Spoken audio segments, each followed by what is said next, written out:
Shemai guys, welcome back to the Life to the Full podcast, the podcast that helps you make the most of your time here on Earth.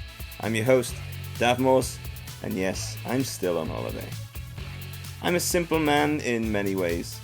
There's a certain joy that comes with the simplicity of French life.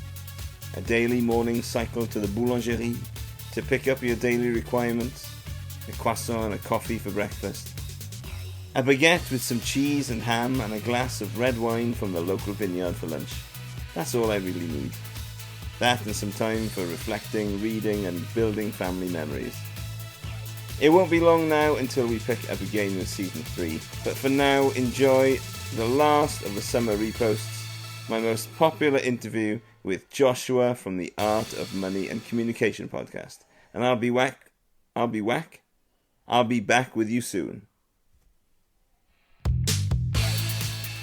Shemai guys, and welcome back to the Life to the Full podcast, the podcast that helps you make the most of your time here on Earth. And today is a very special episode. We have Joshua from the Art of Money Saving podcast with us. We talk about our favourite rules for the money game, side hustles, financial evangelism, investing, faith and relationships, and looking outside of ourselves. It is a wide-ranging conversation in which we cover many of the pillars of life to the full. So I do hope you enjoy, and if you do, then don't forget to check out Joshua's podcast on the art of money saving. Let's get straight into it. Well, hello, Joshua. Welcome. Hello. Thank you so much. It's such a pleasure to have you on the podcast. Well, it's a pleasure to be here too, and seeing you in your wonderful recording, your very glamorous recording studio. Yeah, it's a very tiny little cupboard with some soundproofing, but it does the job. Okay, so Joshua of the Art of Money Saving podcast fame, tell me a little bit about who you are, how you got to where you are today. Brilliant. So yes, I'm Joshua, and I was born not so far away from you in South Wales. Lucky you. And yes, the beautiful rustic hills of South Wales. And I had a distinct interest in music when I was a child. So by default, I've gone on to become a professional musician. I'm an opera singer, so that's my bread and butter, so to say. And the pandemic hit and all of the theatres were closed, so I started twiddling my thumbs and thought, well, what else can I start to do? So I started many little ventures, one of which is the Art of Money Saving. So I run bi-weekly podcast now on every other Wednesday, talking about personal finance, which is really interesting to me. And you've been a guest on my podcast, and I have a real passion for this subject and sharing people's financial stories.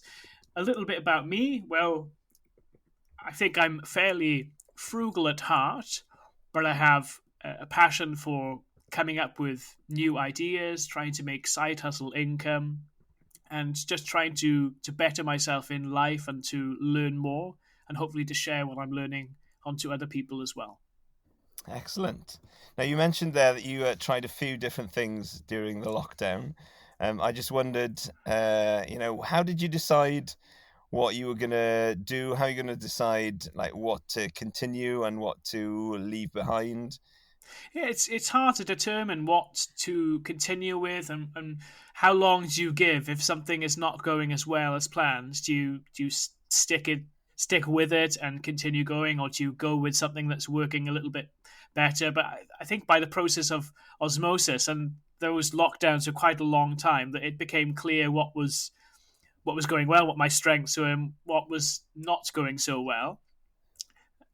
And a side note was that there was, for example, the podcast was a great source of fun for me and a hobby, but wasn't really producing an income. And that, for a long time, played on my mind, because I thought, well, I really like doing this. Should I be spending as much time as I am doing it when I had another side hustle as a communications coach, public speaking coach, which was actually making me some money, and I enjoyed that quite a lot as well. So over time, that's become a little bit more clear and defined about how do you use my time. But it wasn't, clear cut decision. Interesting. So you're kind of rolling a little bit with the punches, seeing what works, and going with that, and going with a bit of enjoyment as well. I think so. Flexibility was key, and that time was so uncertain anyway that it was a very strange time. But it's funny how it feels like a long time. Well, it was a long time ago now, but the effects of being locked down to your home had a profound effect on my career. And whilst I'm back to being an opera singer now, prior to that, up till 2020, that's all I did. I was an opera singer, and now I have lots of different ventures as well, which I really enjoy. So I'm going away to Sweden next week to do a 2 month stint. And it's just wonderful knowing that if I have a day off from my rehearsals, I've got all of these different projects that I can get stuck into, and that keeps me very much occupied. Yeah, that's really interesting actually, because you had obviously a career as an opera singer which kind of shut down, and then you've started all these extra things, and now you're back to your main job. You must be wondering how on earth am I going to fit all this in? Or is it a case of Yeah, it's hard. It's tough because essentially you're running. Well, I'm running two businesses simultaneously, and then a hobby podcast. I mean, that alone is a fair amount to get on with, and then you're constantly thinking. If you're thinking about social media promotion or ideas, I that is still very much a dilemma because I'm an opera singer. That's where I make my bread and butter. And perhaps sometimes I get a little bit distracted by my side hustle. I have big ideas for it, and I'd love to spend much more time developing it. But sometimes I need to do my bread and butter work, and that's how it is. But I enjoy that too as well. So I'm always just playing to my strengths, but having that inner dialogue with myself, saying, "Come on, Joshua, you've got to find out what you need to do now and do it properly." yeah, sounds like a conversation that I might be having with my wife as well. Similar kind of Exactly. thing. When are you going to find out what you're going to do? But Yeah. But it I takes am. time, and you got to give yourself enough time to get stuck in and to dedicate to something. But for example, the art of money saving started very broad. It was the YouTube, it was Facebook, it was Twitter, and it's narrowed down now into basically essentially the podcast. That's my one thing that I know. On every other Wednesday, I turn up, I do a podcast episode, and that's set in stone more or less. And but it took a while to get to that point where I was like, that's what it is. That's Yeah, all it is. yeah, and I do look forward to it every other Wednesday. I have Oh, that's very kind. my gym workout in the morning on a Wednesday, and I've got you in my ear. So Brilliant. That's the biggest compliment I can have. so how did you come up with the name, and what are some of the biggest lessons that you've learned from doing the podcast? It could be personal lessons or financial lessons or anything. So the name, well, I was completely winging it. I imagine at the time, I always feel like I pick names very poorly, and then about 6 months in, I was like, I would like to change the name, but then it's too late. So the lesson there is pick your name very carefully, speak to friends and family, bounce ideas off people, and ask them, do you think this is a good name? Because it's all very good having an idea in your head, but communicating it with other people is important. So I think I winged it a bit, but the name works. That's fine. Yeah, absolutely. Biggest lessons. I think the biggest lesson for me was that I certainly wasn't. I didn't feel like I was making an impact in the first year or year and a half of doing the podcast. It was just turning up and figuring it out. And it wasn't until a little bit later on that I started to notice that the numbers really started to increase and that there's more of an audience base growing.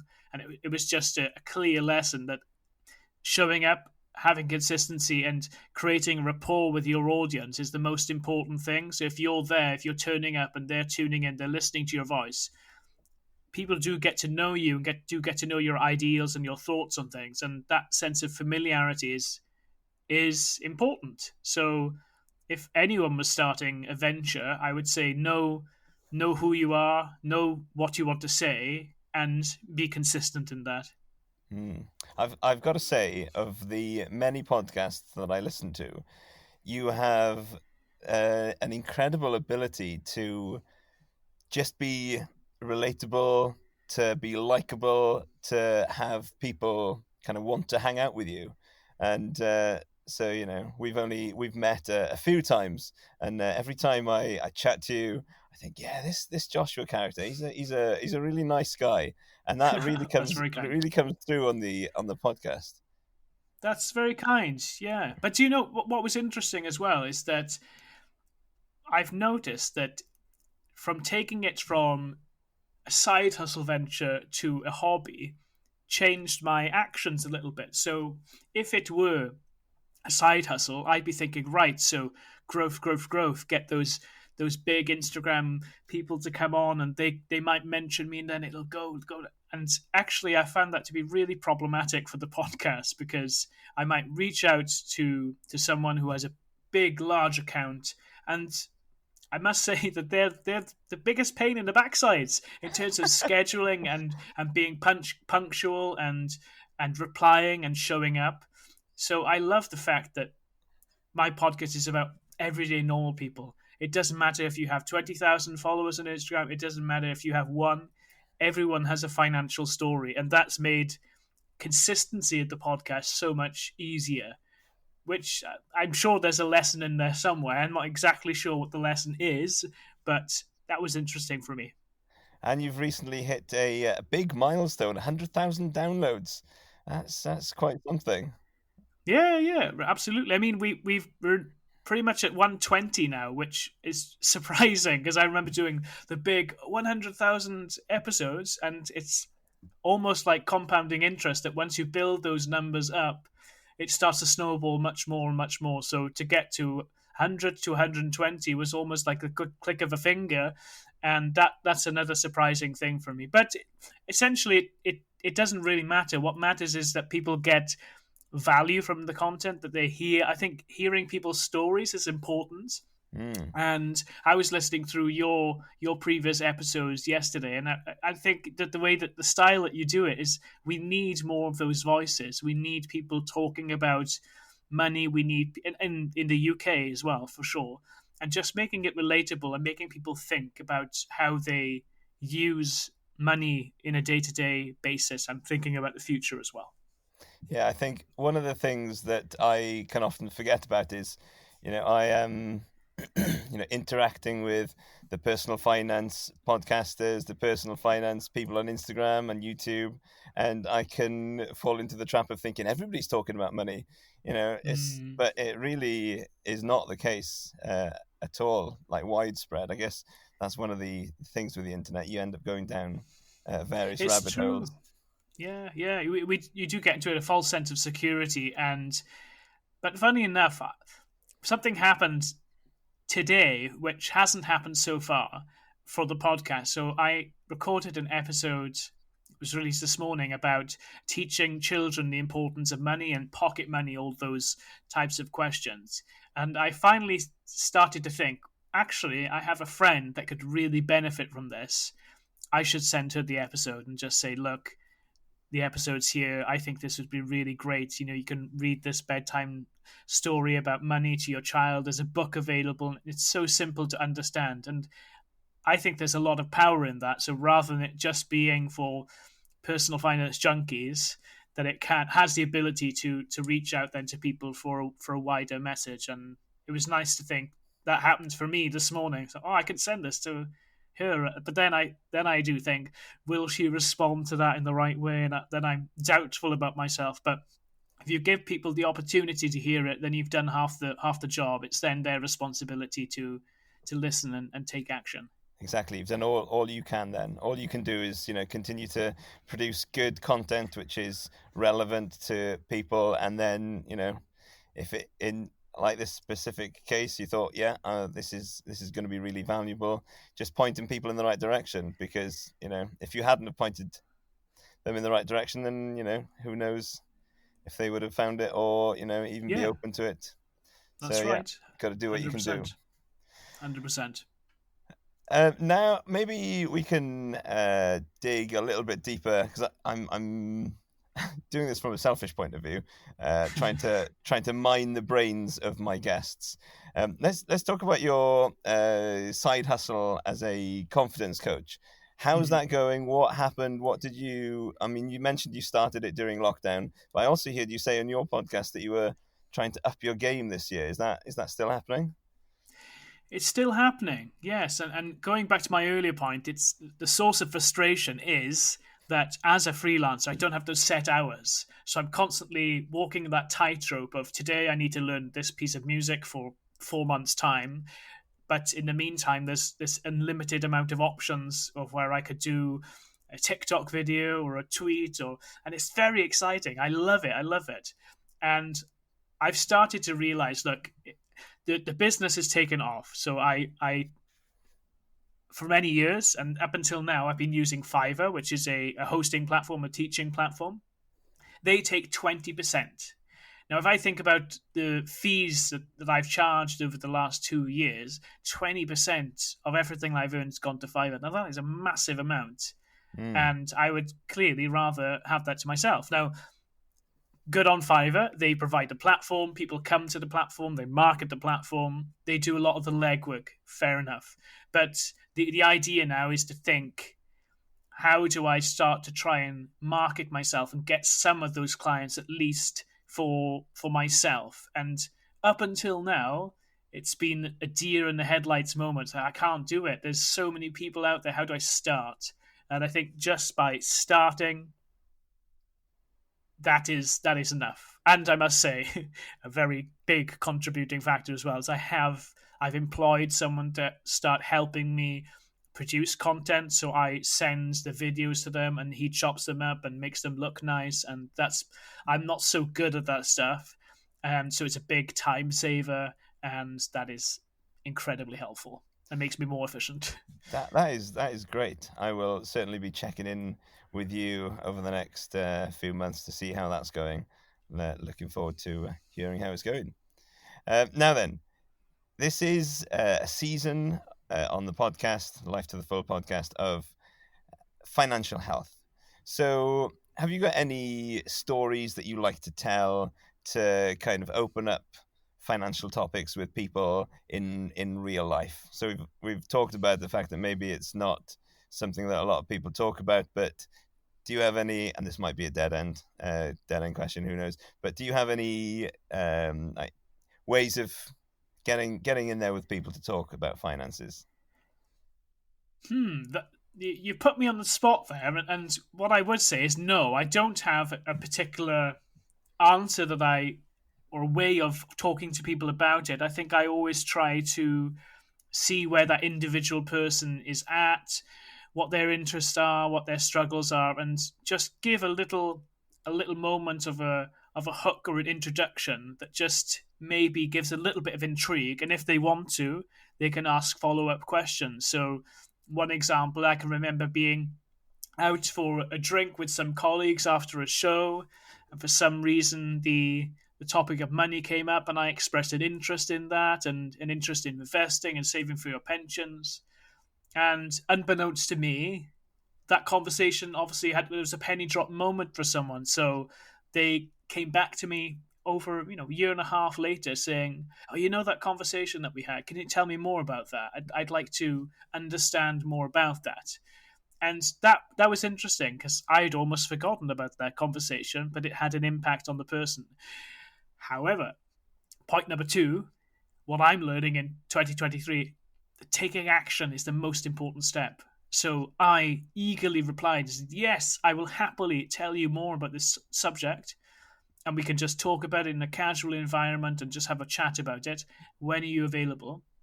And we couldn't make it work, and that was about 6 months ago. So no action has been taken, and therefore time moves on. And so that's the lesson for people. You've got to, intrigue is all very well and good, but you've got to take action on stuff, otherwise nothing will happen. Absolutely, yeah. I've toyed with a few different ways of answering the question, well, what do you do, to try and kind of spark an interest. And I say that I'm retired, and it can draw some very funny looks. particularly when you do it over the phone and somebody can't actually see you face to face. I did it the other day and it kind of fell dead. And I had to explain, It's I yeah. am still under 40. I just have taken a different route to the traditional one. So But that's a good one because the that's how I begin my podcast. Where are you from and what do you do? What do you do is a common question that comes up all the time. And interestingly enough, I had a conversation about this yesterday with my wife, and someone asked her, "What does your husband do?" And she said, "Well, he's an opera singer." And opera singer is one of those jobs. Oh wow, that's so interesting. In the UK, there's a very positive response, but in Lithuania, for example, where she's from, there's a sense of suspicion. Oh gosh, he works in theatre. Ooh. So it's very interesting how these answers provoke different reactions. And yes, but I like the idea of you. You say I'm retired. That could or could not provoke an extra question, a follow up question. That's then when you get to say what you want to say and possibly move the conversation in that direction. yeah, exactly. So a common response is, what do you mean retired? I say, well, I played a reasonably sensible financial game from the first, 14 years of my career, and it's enabled me to quit teaching and try and follow my dreams in some other way. It doesn't mean that Mm. I've completely stopped working for money or anything like that, but it's an interesting one. I like that. I'd definitely be asking some follow up questions if that were the case for me. Excellent. I describe getting on top of your finances as a game. And I think, in fact, the first time maybe not the first time, but um, listening to your podcast, Andy Hart said that Mm, everybody's playing the money game. And I kind mm. of stole that and thought, yeah, that's a great little hook. So everybody's playing the money game, and we can learn the rules and we can play to win. And yeah, the question is, have you got any favorite rules when playing the money game? Well, first of all, I really like this idea of money being a game and life being a game. I saw one of those cheesy Instagram quotes the other day about you viewing life as a game. And I must say, I've never really thought about that. But if we think about all of the challenges that we face, we look at the news, there can be some very bleak moments, but viewing things almost like through the lens of a child, finding joy in all of those things, I think could be a very positive thing. So when it comes to money, which rules of the game do I like? Oh gosh, it's got to be living below your means. I think that's an important rule, maybe not the Mm. funnest rule. That's something that definitely was instilled to me as a child. We had second or third hand cars, which often broke down, and that was just something that was just how we were. We had clothes that were hand me down clothes, and so living below my means has always been very important to me.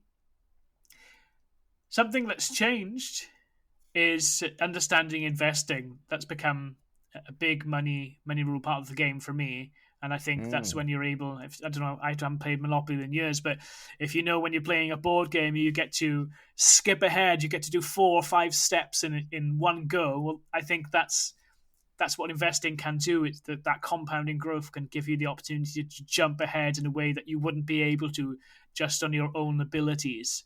And that excites me a lot. And going back to your previous question about financial evangelism, let's say, is I really like sharing that with people because I certainly feel like it's an undiscovered gem that people do not understand that investing can be for them and it can be for their personal finances and it's not just for the rich, so to say.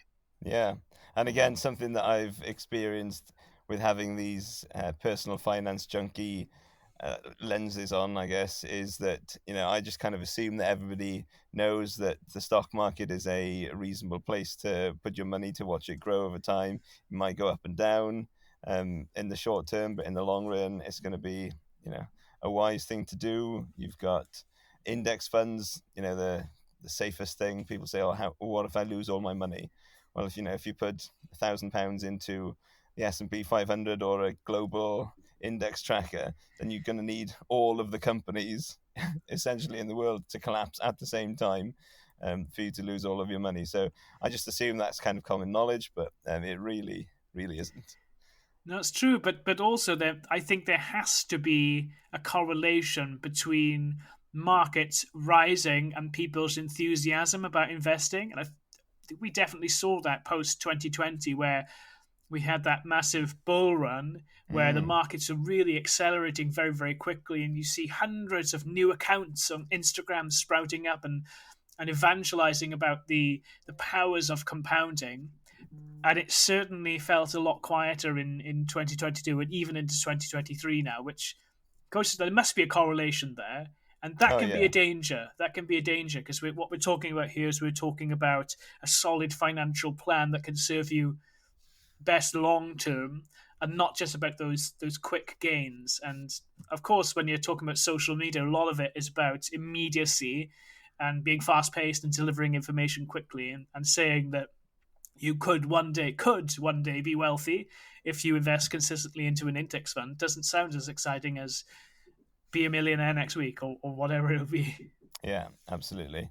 And I read somewhere that one of the biggest predictors of success is this idea of taking a long-term view on things, whether it's your finances or your fitness or your relationships, whatever it might be. You can be thinking, right, I'm going to go and hit the gym in January, get massive, and then, nothing happens. Or, you find a relationship and you think, short term, next relationship, and it doesn't, feed the soul. You need to take a Mm, long term perspective on that's these right. things. Which kind of moves me on slightly to our next uh, question. And this podcast is called Life to the Full, and we look at 5 areas of health: our financial health, our relational health, our physical health, our mental health, and our spiritual health. And so I wanted to ask you just something along the spiritual health kind of thing, because I know you and I share a faith. We are both Christians, and so I wanted to ask, how does your faith affect your life? It affects it in many ways. As I think about it, the way that it's affected me most over the last few years has certainly been getting married. So that's not only being married, but it's the preparation of what happened before getting married. And I think my faith made me think very carefully about who I want to share my life with. And I'm very lucky to be married to someone that's so caring and thoughtful.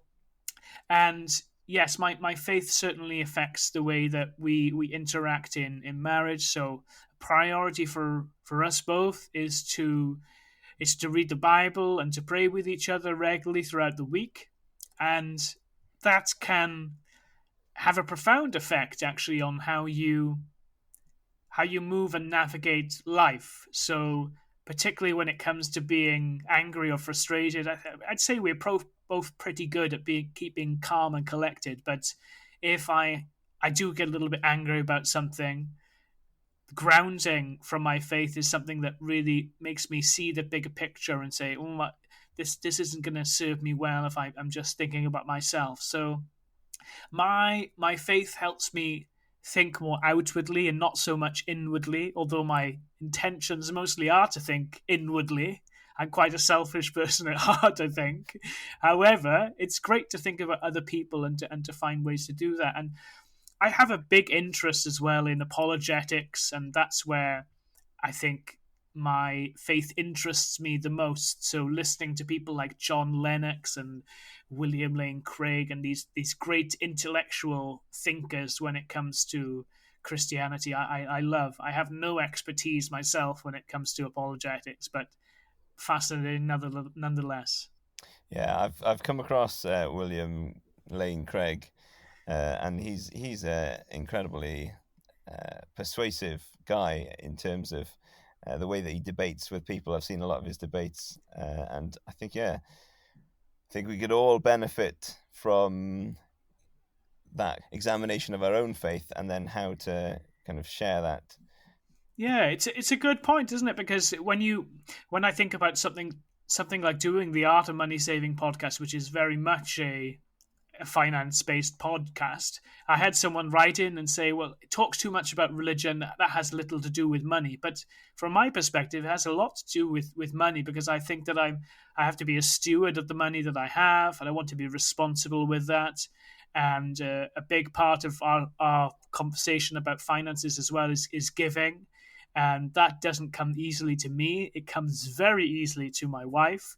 And so we're always exchanging ideas and trying to encourage each other to learn from one another there. Yeah, I think you've mentioned two things there. Your faith kind of really affects what you do with your money, and your faith is like the grounding thing on which you build your relationships. And I think people just don't get in general the fact that spiritual health is the thing that like really pushes on everything else. So I've tackled this in kind of the opposite way of importance, basically, because I started with the financial health, and really finances, although they are a big deal, they are the smallest thing, the lowest rung on the ladder in terms of living a full life. You know, our health and our relationships and our spirituality are kind of increasing levels of importance, and from the other way around, you know, they all kind of build on that bottom one. The spiritual health is the thing that's most important, and I think I would, you know, encourage you to keep. I don't think there's too much religious content in your podcast at all, but Well, it's interesting, isn't it? Because you have to put yourself in the shoes of other people, and again, ask what is your core message. If your core message, as it is for me, is to share everyday money stories from people, then if something is important to someone, as it is my faith, then that should be part of the conversation. And I think too often I think, well, what will someone think of this conversation if I say the wrong word? I think the fact of the matter is, it'd be very, very interesting for people listening into this conversation right now that have no religion. That thought these two guys talking about their faith.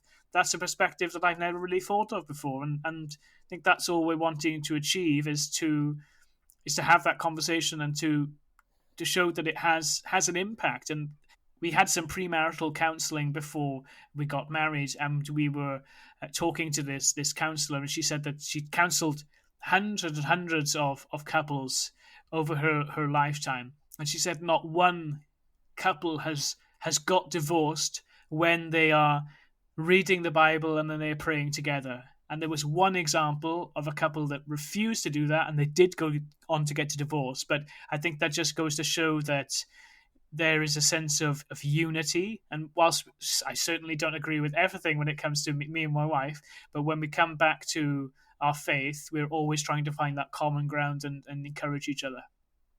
Yeah, and I think when you share your life with someone on that deepest level, you know, your inner soul, you share that and you intertwine that with somebody,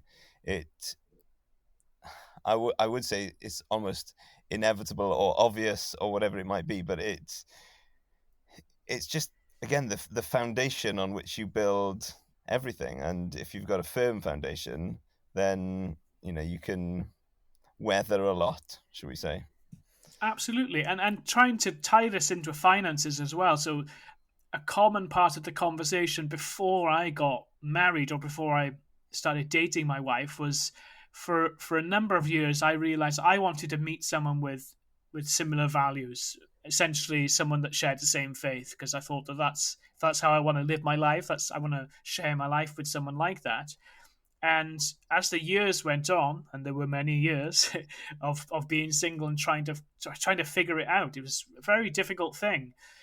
Many people are saying, "Oh, it doesn't matter. You know, if you have faith, marry someone who's Jewish or has a Muslim faith, or it doesn't really matter." And I'm so glad that I didn't heed that advice, because being on the same page means sharing those same thoughts and weathering the storms together and walking through life as a team, which it just gives a different perspective. It's interesting. If I go on a financial independence Facebook group and I see that someone is talking about managing their finances completely separately, that's alien to me. I'm interested in that. I want to know more about that, but I'm convicted that that's not the best plan for working together as a team, personally.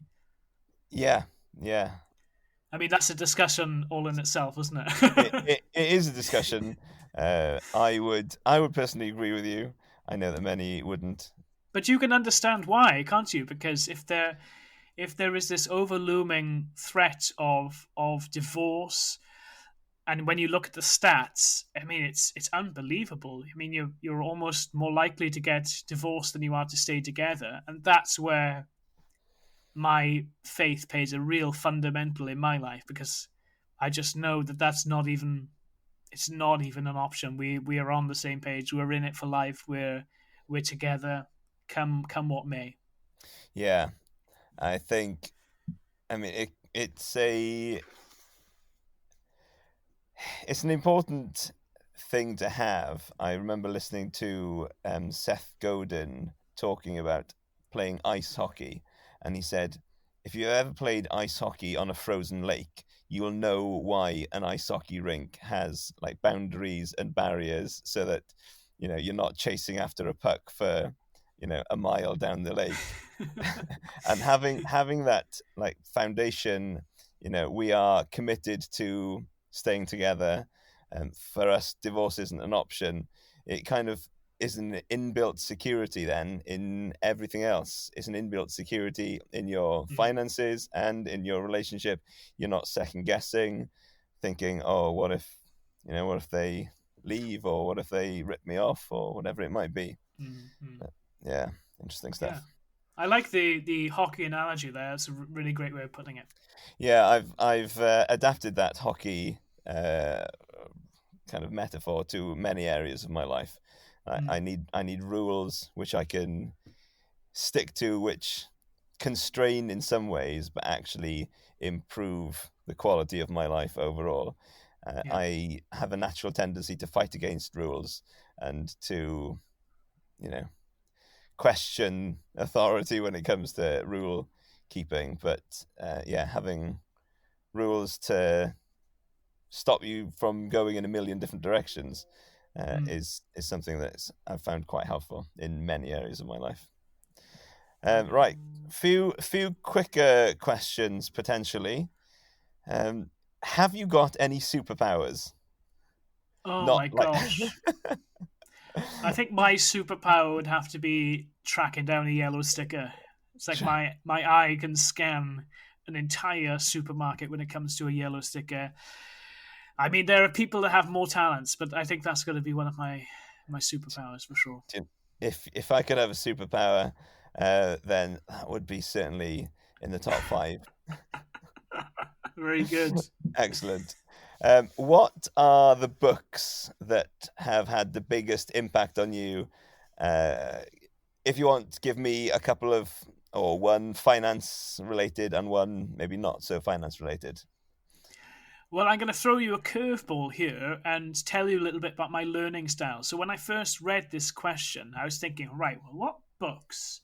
I'm not a massive book reader. I love books, however, but I'm much more of an audio visual learner. And what's interesting about this question was when I was thinking about it, I couldn't really think of any books because I love podcasts. And so when I compare podcasts and books, or even audiobooks, I'm always much more of a podcast guy. So even if it's something like, if we think about J.L. Collins, who wrote the book The Simple Path to Wealth, I will always recall the videos that I've watched of him or the podcasts that I've listened to with his message rather than the book. I mean, there's loads of books, Rich Dad, Poor Dad, The Simple Path to Wealth, Your Money, Your Life, things like that. But I am a podcast addict. So when it comes to UK podcasts, I'm talking about This Is Money, The Money Clinic from the Financial Times, the podcast from Pension Craft. I every day listen to podcasts, so that would be my answer. Is I'm much more of a podcast person. All right. And you mentioned off air before we started the frugal spender. Is that right? Yeah. Brian he started his podcast, I think, tail end of 2020. Has a big TikTok account, and he used to be in debt and has some really clear ideas about what his mentality is when it comes to debt and making sure that people outside of the personal finance bubble get the message about getting your act together when it comes to your finances. So he's got a really great podcast. He does some solo episodes, some interviews as well. It's I really enjoy it. Great to listen to. Excellent. I shall check that one out. And some of the others. I am a big podcast listener too, although I have kind of applied the ice hockey metaphor to some of my podcasting listening as well. So I've tried to cut down just because I find my brain is too full of stuff and I can't create and I can't think for myself when Very I wise. have too much input. Very wise. It's something that I'm not the best at because I do love podcast. Right, so next quick fire question, and again it might be a flop question. Let's have a look. Do you have anything that's concerning you in life? I think I do. I have many things that concern me,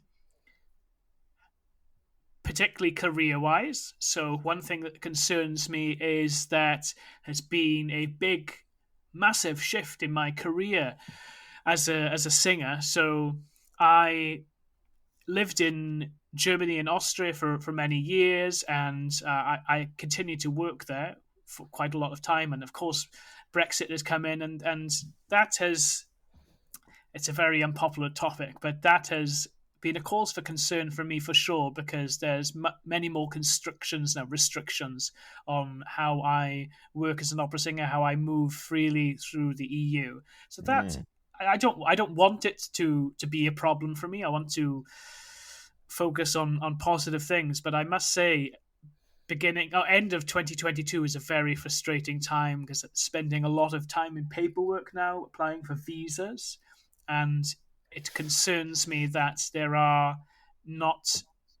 there's not clear enough information for artists. So yes, I understand that people will they want to live in a country. You apply for your paperwork for 2 years or for 5 years, or if you have a spouse, fair enough, that's clear.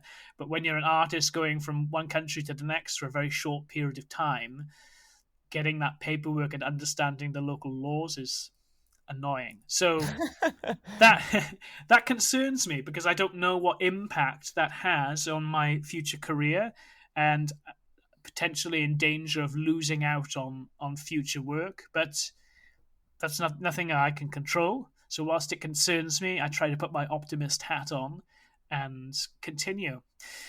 But to keep it personal finance related, what concerns me, I think, is I see my generation, so outside of the finance community, they're very concerned about the cost of living crisis and what's happening at the moment.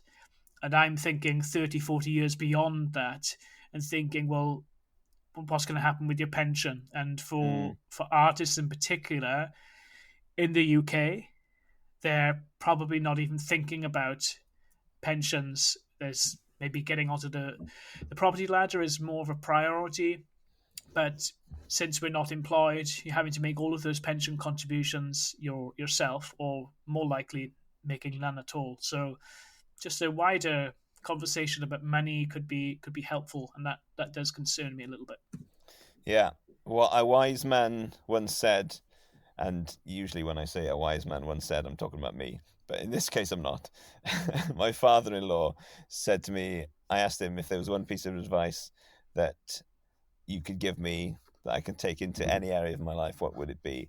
And he said, look as far ahead as you can into the future and plan for that. So That's yeah, very sound advice. That's very sound advice. very sound advice from my father-in-law. So yeah, thinking about a pension, and what is there going to be a state pension? Who knows? What's it going to look like? Maybe very different to today. So yeah, getting your finances in order now to have that long-term view. Yeah, very, very important. Yeah, and employed people will be able to take advantage of pensions that their employer gets them into, and they will also match the contributions that you have, etc. So that's great, and there's no question that's a fantastic thing. But I'm in the freelancer world, and that's definitely an area of concern, because I just know that people are living hand to mouth, and that's not even a question. So I think, how are they going to survive in Mm. 40 years' time? How's that going to look? But yeah, education, right? Education, education, education. Every is a school day. Okay, Yes. and now to the most important question of the whole podcast. What does living life to the full mean for you? Living life to the full for me means having a variety of, whether it's hobbies or tasks or interests that are very different, that all bring you a sense of satisfaction. So something active, maybe a sport, for example, something passive, something educational, something spiritual, very much like the five pillars that you have for your podcast. I think each part plays a very important role.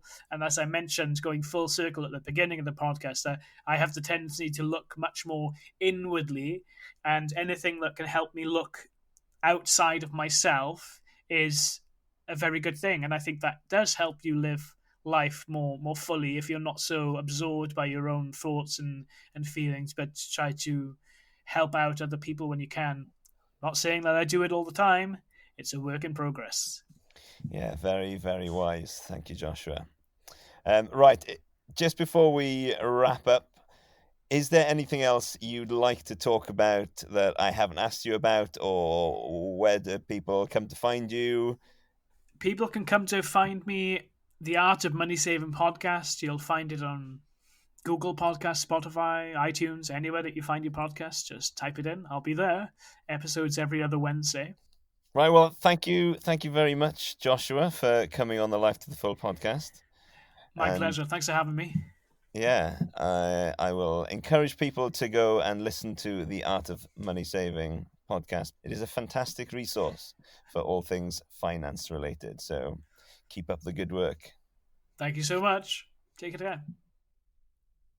So that was my interview with Joshua from the Art of Money Saving podcast. He is an incredible guy, really lovely chap. I absolutely had a blast chatting to him, and there was a lot that hit the editing floor, which we didn't have time for today. But yeah, he's a great guy to chat to. I just wanted to pick up some takeaways from this podcast, the key takeaways. Number 1, things take time, and being consistent and connecting with your listeners is the most important thing.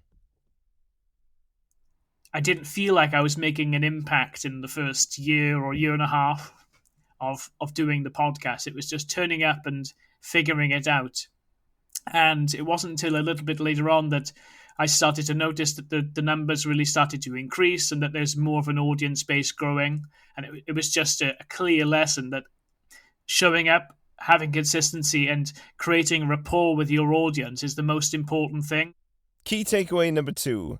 Little conversations can make a difference, but only if you take action.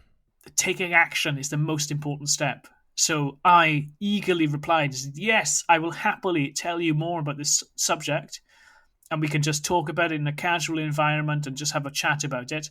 When are you available? And we couldn't make it work, and that was about 6 months ago. So no action has been taken. Key takeaway number 3. Investing is a superpower which anyone can benefit from. If you spend your time learning about investing, it can make your life a whole lot easier. If you know, when you're playing a board game, you get to skip ahead, you get to do 4 or 5 steps in one go. Well, I think that's that's what investing can do. It's that compounding growth can give you the opportunity to jump ahead in a way that you wouldn't be able to just on your own abilities. Key takeaway number 4. Choosing a spouse who's on the same page as you when it comes to life values, and particularly from a spiritual health standpoint, is exceedingly important. It's even more important than finding someone who's on the same page financially. It can have an incredible effect on your life, the person that you choose to spend your life with.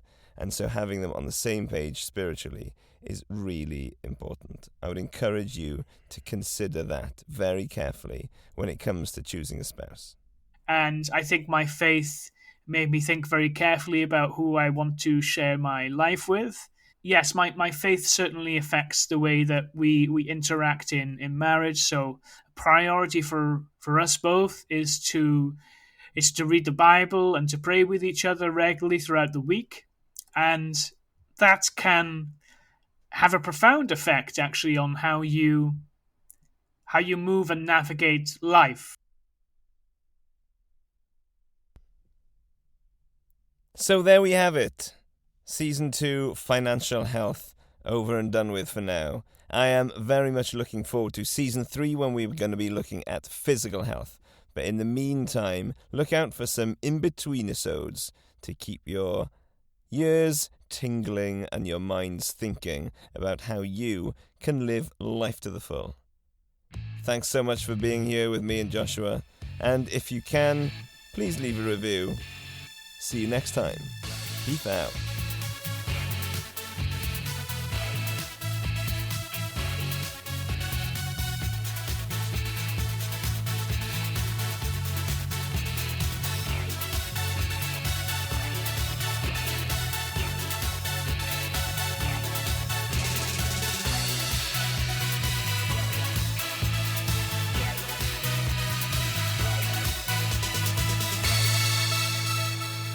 You're back. The podcast is back, and that's wonderful news.